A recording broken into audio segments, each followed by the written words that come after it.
occipito-posterior position. So the lie will be longitudinal, presentation will be vertex, presentation will be cephalic, presenting part will be vertex, and the denominator will be occiput, and positioning left occipito-posterior position. Attitude is deep flex or incomplete flexion. এখানে কিন্তু complete flexion বা partial incomplete flexion হবে না, এখানে deflection হবে or incomplete flexion হবে। তাহলে with deflection the available diameter, anteroposterior diameter, engaging diameter will be sub occipitofrontal, that is 10 cm, and with deflection it would be occipitofrontal, that is 11.5 cm. বোঝা গেছে? And the biparietal diameter, engaging transverse diameter will be biparietal, that is 9.5 in absence of asynclitism. And diameter of engagement, that is the maternal pelvis diameter, the anteroposterior transverse diameter will be left oblique diameter of the maternal pelvis, that is 12 cm, and anteroposterior diameter will be obstetric conjugate, that is 10 cm. এটা নিয়ে কোনো confusion নেই এতদূর। Now engagement. তাহলে engagement will be little bit delayed due to long anteroposterior diameter of the long anteroposterior engaging diameter, that is 11.5. তাহলে যখন 11.5 দিয়ে ঢোকার চেষ্টা করবে এখানে একটু ডিলে টাইম লাগবে। Now with incomplete flexion it will engage, ঠিক আছে? এনগেজমেন্ট হলো, now the biparietal plane will cross the pelvic region, that is engagement. After that there will be two movement, that is flexion and descent will occur throughout the labor. Descent will occur till delivery of the baby, and flexion will be occur, maximum flexion will be achieved in the lower part of the pelvis, that is least pelvic dimension, in the plane of least pelvic dimension, where the narrowest pelvic diameter remains and the muscle resistance will be highest. তাহলে with most favourable circumstances কী হবে, এখানে তিন রকমের criteria হতে পারে। Most favourable circumstances with good maternal pelvis and good uterine contractions the complete flexion will achieve. তাহলে নাও complete ফ্লেকশনে কী হবে, the occiput will touch the pelvic floor, that is levator ani muscle. দেখো occiput touch করেছে, it will rotate 3 of the circle anteriorly, তাহলে long anterior rotation. যদি complete flexion হতে পারে এবং ভালো maternal pelvis uterine contractions good থাকে তাহলেই একমাত্র long 3 of the circle rotation করবে। তাহলে অরিজিনালি যখনই রোটেশন ইন্টারনাল রোটেশন করে দিলে তখনই শোল্ডারের প্লেন ডিসক্রাইব করবে। তাহলে originally the shoulder was in right oblique plane of the maternal pelvis, now it will rotate 2/8 of the circle, তাহলে neck can sustain 1/8 of the torsion। তাহলে head যখন occiput যখন 3/8 ঘুরলো, শোল্ডার ছিল এই plane, shoulder will remain in the left oblique plane, ঠিক আছে?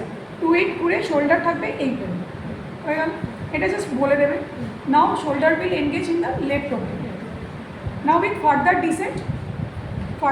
Dissent sub occiput will hinge below the symphysis will be, এবার থেকে পুরোটাই নর্মাল ডেলিভারি পাবো। Now the occiput with further descent and further contractions the head will be borne by flexion. First the occiput, then the posterior frontal area, then the vertex, brow, then the face and chin. Delivery হয়ে গেল। Next delivered by extension, same, কারণ ও তো normal পজিশনে achieve করে, বাকিটা পুরোটাই same যেমন তোমার নর্মাল ডেলিভারিতে হয়, আর শোল্ডারের মুভমেন্টটাও সেম। তাহলে এখান থেকে কিন্তু আর কোনো ডিফারেন্স নেই। এখান থেকে তোমার হেড ডেলিভারি করে গেল, শোল্ডার আছে হচ্ছে তোমার এই যে রাইট oblique প্লেনে আছে, তাহলে অ্যান্টিরিয়র শোল্ডার এটা হবে। Anterior shoulder will touch the levator ani muscle, it will rotate 1/8 of the circle anteriorly. So আচ্ছা, ফার্স্ট আফটার বর্ন রেস্টিটিউশনটা বলা হয়নি, first after delivery of the head restitution will occur. তাহলে কি, opposite the direction of the internal rotation, 1/8 of the circle rotation opposite the direction of the internal rotation. Now there will be detorsion of the neck. Now anterior shoulder will touch the pelvic floor, it will rotate 1/8 of the circle anteriorly, that will be visible with the external rotation of the head 1/8 of the circle again in the direction of the restitution. ঠিক আছে? Now the baby will face towards the right side of the maternal thigh. Now with further descent, anterior shoulder will hinge below the symphysis pubis, delivery of the posterior shoulder followed by anterior shoulder and rest of the body by lateral flexion. ঠিক আছে, এটা হলো most favourable circumstances যখন 90% কেসেসে agri হয়। তাহলে with in 10% কেসেসে কী হয়? 10% কেসেসে due to poor uterine contractions or adequate size maternal pelvis নেই, সেই কন্ডিশনে কী হলো না ইনকমপ্লিট রোটেশন হলো and complete flexion is not achieve. তাহলে কমপ্লিট ফ্লেকশন এলো। ও অরিজিনাল পজিশন কী কী ছিল? ওর অরিজিনাল পজিশন ছিল একটা ডিফ্লেকশন, মনে আছে হেডের একটা ডিফ্লেকশন যেখানে অক্সিপিটো ফ্রন্টাল ডায়ামিটার ছিল 11.5 আর একটা ছিল ইনকমপ্লিট ফ্লেকশন যেখানে 10 সেন্টিমিটার ছিল। তাহলে ইনকমপ্লিট ফ্লেকশন দিয়ে কমপ্লিট ফ্লেকশন হয়ে ওর 90% কেসেসে ডেলিভারি হয়ে গেল। কিন্তু যদি পারসিস্টেন্ট ডিফ্লেকশন থাকে তাহলে কী হবে? তাহলে 11.5ই নামার চেষ্টা করবে অ্যান্ড ইনভেরিয়েবলি ও পুরোটা ঘুরতে পারবে না।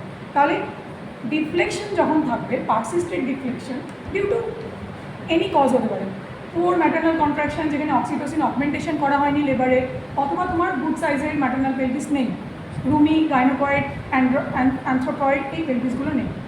তাহলে তখন কী হবে না ইনকমপ্লিট রোটেশন অফ দ্য অক্সিপিট হবে। তাহলে কমপ্লিট রোটেশন হবে না। তাহলে কী হবে? তিনটে কন্ডিশন হতে পারে ডিফ্লেকশন। একটা হচ্ছে মাইল্ড ডিফ্লেকশন, একটা মডারেট ডিফ্লেকশন, একটা সিভিয়ার ডিফ্লেকশন। তাহলে যদি মাইল্ড ডিফ্লেকশন হয়, তিল দেখো মাইল্ড ডিফ্লেকশন এরকম এরকম, ঠিক আছে, ফ্লেকশন ছিল ডেলিভারি হয়ে গেছিলো ঘুরে, বোঝো ব্যাপার। ফ্লেকশন মানে এরকম চিনটা টাচ করছিল। এবার ডিফ্লেকশন আছে, মাইল্ড ডিফ্লেকশন।